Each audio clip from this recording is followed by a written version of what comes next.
방송 김고은의 행복한 저녁 즐거운 라디오.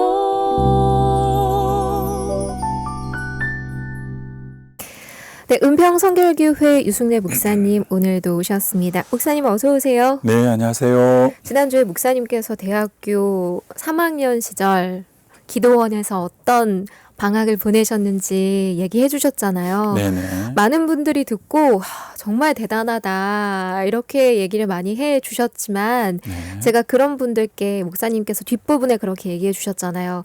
가능하게 하시니까 성령이셨다. 지금 생각해보면 내 힘으로는 절대 할 수 없었을 텐데 네. 성령이 그렇게 시키신 거다. 그런 얘기를 사람들에게 해주고 있습니다. 그렇죠. 그래서 여러분 지금 겨울방학 맞고 있는 우리 대학생들에게 혹시라도 너도 목사님처럼 왜 그렇게 안 하냐고 하시지 말고요. 성령이 임하도록 기도해 주시길 그렇죠. 네. 바랍니다.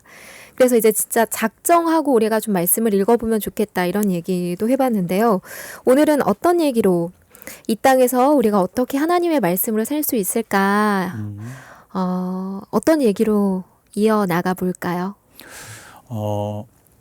사실 많은 신앙생활 하시는 분들이 말씀에 대해서 때로는 잘 아는 것 같으면서도 때로는 많이 모르는 경우도 참 많은데요.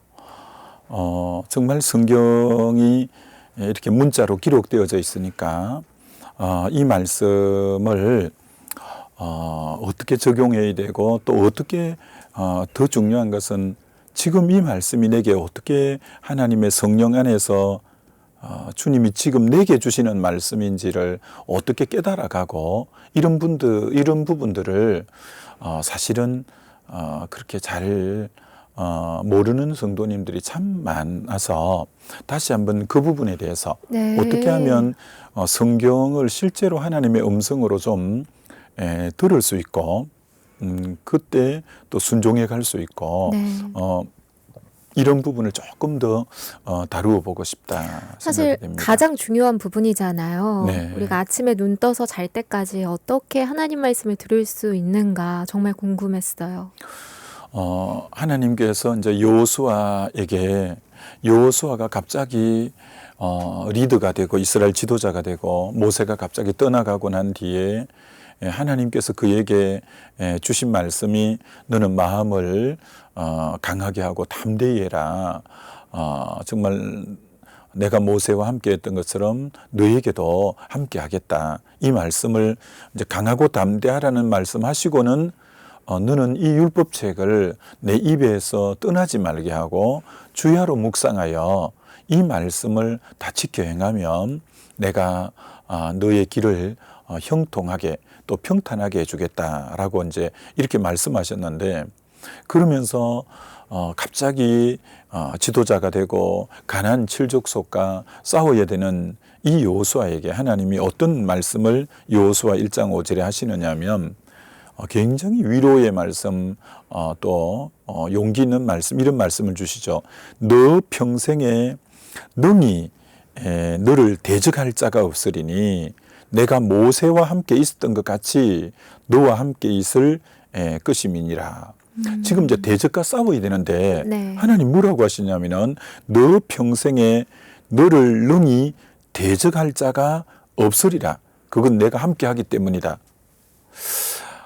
얼마나 귀한 말씀이에요.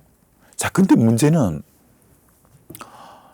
이 말씀대로 여리고성에서 진짜 그 난공불락의 성을 쳐부수고 대성을 거두었거든요. 네.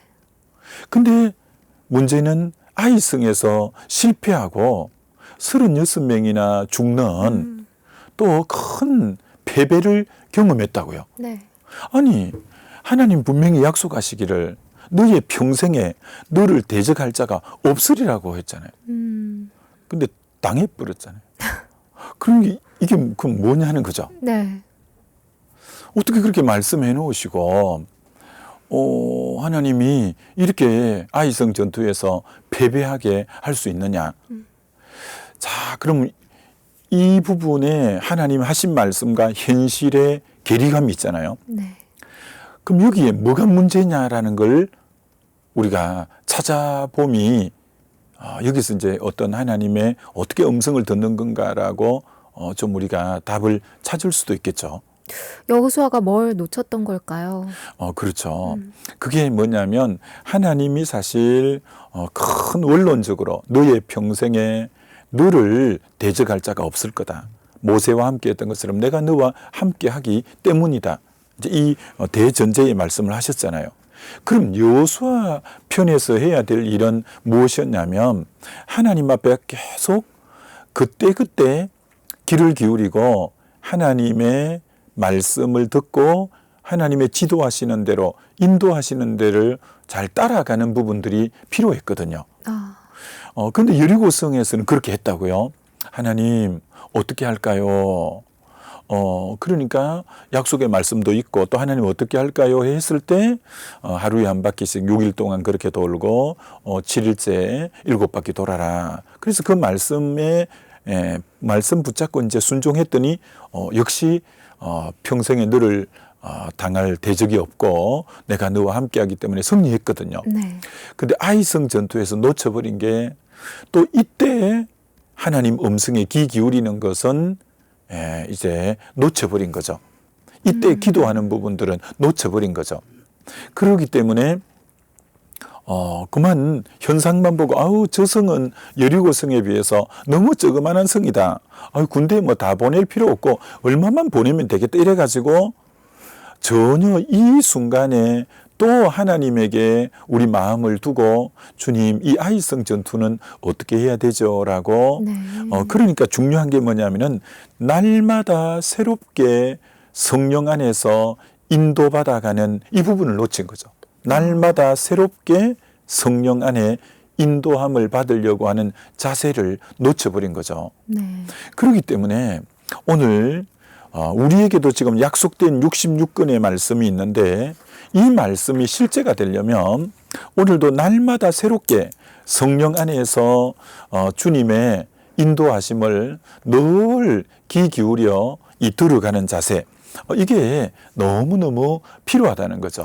사실 우리가 기도를 어렵고 큰 문제 앞에서는 해도 쉽고 일상적인 앞에서는 잘 안 하게 되거든요. 네. 근데 목사님께서 얘기해 주신 것처럼 날마다, 이 날마다가 중요한 거네요. 쉽든 어렵든. 그렇죠. 날마다 새롭게 성령 안에 그 음성에 귀 기울여가는 자세일 때는 그러면 주님이 분명히 아까 대원론적으로 말씀한 것처럼 너의 평생에 너를 당할 대적이 없게 하고 내가 너와 함께 하겠다는 말씀이 실제가 되는데 내 마음이 주님을 가까이 하지 않고 내 마음이 주님에게 귀 기울이지 않으면 하나님은 아무리 약속하셨을지라도 내가 주님의 약속을 붙잡지 않았기 때문에 그 약속이 나에게 유효한 게 아니라 아무 실효성이 없는 말씀이 되죠.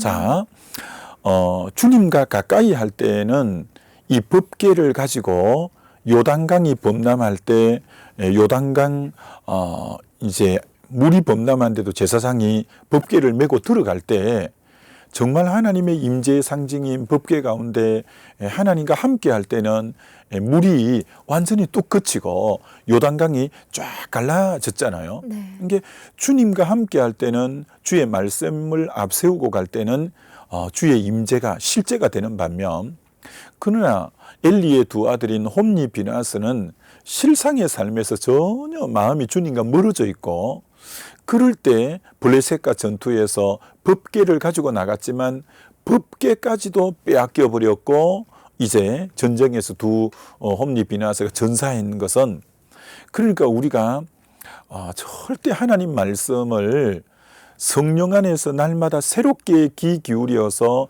인도받아 가지 아니하고 네. 내 마음이 하나님과 멀어져 있는 상태에서 법궤라는 이 언약의 표징만 가지고 나간다 한들 하나님이 함께 하지도 않았고 법궤가 도리어 빼앗겨 버렸고 이렇게 전사한 것처럼 하나님 말씀은 늘 내 마음이 주님 앞에 깨어서 함께 할 때 말씀은 실제가 되고 또 주님은 새롭게 인도하시는 것처럼 날마다 새롭게 주님 앞에 귀 기울여가는 이 자세 그래서 기독교 신앙은 사실 근신하는 거고 날마다 깨어 있는 거고 늘 주님에게 우리 마음을 다 고정하고 그래서 믿음의 주요 온전케 하시는 이인 예수를 바라보자 할 때 이 바라본다는 것이 영어 성경에 픽스, 고정하여 하라는 뜻으로 픽스라 써놓은 것처럼 네.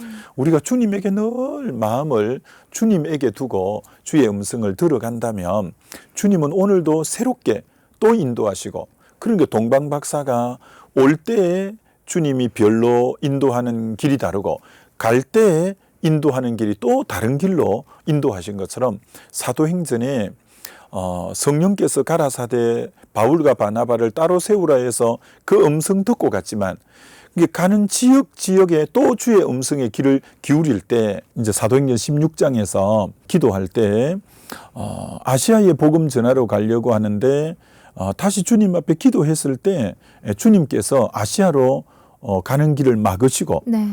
이 마게도냐 쪽에서 오라고 손짓해서 그쪽으로 가는 것처럼 성령이 가라고 해서 바울과 바나바가 갔지만 각 지역에서 계속 주의 음성을 이렇게 들으면서 궤도 수정을 하고 갈 방향을 찾고 이렇게 나갔다는 거죠. 그러니까 주의 인도함은 그만 말씀이 기록되었으니 이렇게 하겠지 이런 게 전혀 아니고 그때그때 날마다 새롭게 성령의 음성에 귀 기울여가는 자세, 이게 바로 주의 인도받는 방법이다, 이렇게 말할 수 있겠죠. 네. 하나님 말씀이 우리의 일상에 어떻게 적용될까, 어떻게 들을 수 있을까에 대한 고민에 오늘 목사님께서 날마다 새롭게 성령의 음성에 귀 기울이면 된다라는 명쾌한 안내를 해주셨습니다. 오늘 여기서 마무리하고요. 다음 시간에는 로마서 3장으로 다시 돌아가 보겠습니다. 은평선결교회 유승대 목사님이셨고요. 영상의 이육주 실장님이었습니다. 고맙습니다. 감사합니다.